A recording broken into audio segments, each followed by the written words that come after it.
নমস্কার বন্ধুরা, তোমাদের কাছে নতুন একটা ভিডিও নিয়ে চলে এসেছি। তো আজকের আমার রেসিপির ভিডিওটা পুরো অন্যরকম, তো তোমরা দেখতে থাকো কি রেসিপি।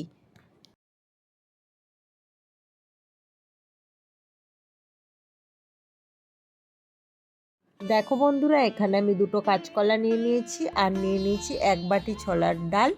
তো একদম নতুন অন্য রকমের একটা রান্না। তো তোমরা কেউ যদি খেয়ে থাকো আমাকে কমেন্ট করো, আর না খেয়ে থাকলেও কমেন্ট করো। তো রান্নাটা খুবই ভালো লাগবে এরকমভাবে আমি যেভাবে রান্না করেছি ওইভাবে রান্না করলে।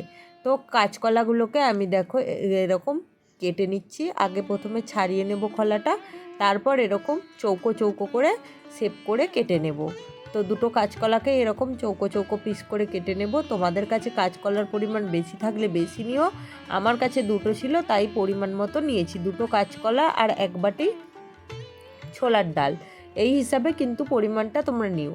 এখানে দেখো একটা কড়াইয়ের মধ্যে আমি দিয়ে দিলাম 4 কোয়া রসুন, গোটা রসুন, আর একটা বড় বড় করে কেটে রাখা পেঁয়াজ, আর দিয়ে দিলাম 1 চামচ গোটা জিরে, 1 চামচ গোটা ধনে, আর দিয়ে দিলাম 1 চামচ মৌরি, 1 চামচ জোয়ান, আর 4-5টা মতো গোলমরিচ। তো এগুলো দিয়ে আমি কিছুটা জল ঢেলে দেব। জল দিয়ে এইগুলোকে মিশিয়ে নিয়ে তারপর গ্যাসটা অন করে দিয়ে এটাকে একটু আমি ফুটিয়ে নেব। ওদিকে আমার কাঁচকলাগুলো কাটা হয়ে রেডি হয়ে আছে। আর কাঁচকলাগুলো দেখো ধুয়ে নিয়েছি। ধুয়ে নেওয়ার পরে এখানে দিয়ে দিলাম একটু লবণ, একটু কাশ্মীরি লঙ্কার গুঁড়ো আর একটু হলুদ দিয়ে ভালো করে হাত দিয়ে মেখে নিলাম। দিয়ে কড়াইয়ের মধ্যে অল্প একটু জল নিয়ে নিলাম, আর যেটা আমি সেদ্ধ করছিলাম ওই পেঁয়াজ রসুন কোয়া, ওটা সেদ্ধ হয়ে যেতে হালকা, ওটাকে আমি নামিয়ে রেখেছি, ঠান্ডা করতে দিয়েছি।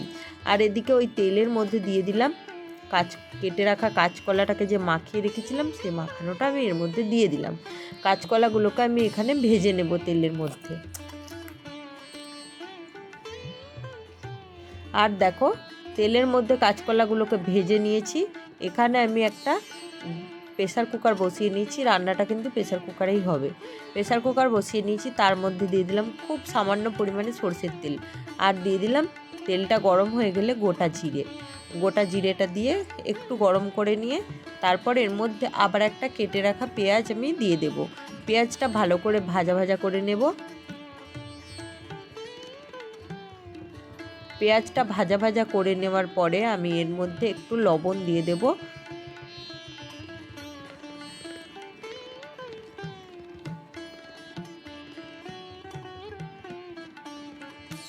দেখো বন্ধুরা, আমি কিন্তু খুব বেশি তেল দিইনি, তো এই রান্নাটাতে খুব বেশি তেল দেওয়ার কোনো প্রয়োজন নেই।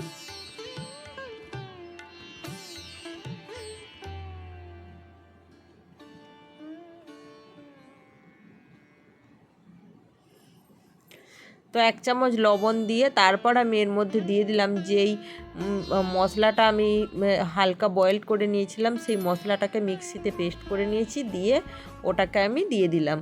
ওটা দিয়ে একটু নাড়াচাড়া করে নিয়ে তারপরে একটা কেটে রাখা টমেটোকে দিয়ে দিলাম, ওটাও দিয়ে একটু নাড়াচাড়া করে নিয়ে তারপর ওর মধ্যে দিয়ে দিলাম 1 চামচ হলুদের গুঁড়ো, 1 চামচ ঝাল লঙ্কার গুঁড়ো, আর 1 চামচ লাল লাল লঙ্কার গুঁড়ো, কাশ্মীরি লঙ্কার গুঁড়ো। তো ওটা দিয়ে ভালো করে মশলাটাকে আমি কষিয়ে নেব। হালকা একটু জল দেব, দিয়ে মশলাটাকে ভালো করে কষিয়ে নেব।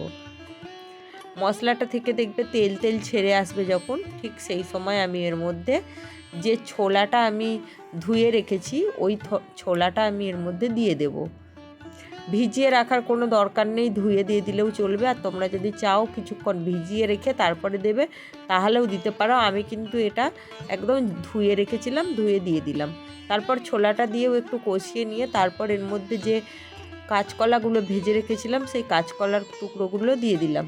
দিয়ে একটু নাড়াচাড়া করে নিয়ে এর মধ্যে আমি পরিমাণ মতো জল দিয়ে দেব। তো এটা খুব একটা ঝোল ঝোল হবে না, বেশ হালকা রস রস থাকবে, এরকম সবজিটা হবে। দিয়ে প্রেসার কুকারে আমি 3টে সিটি মেরে নেব।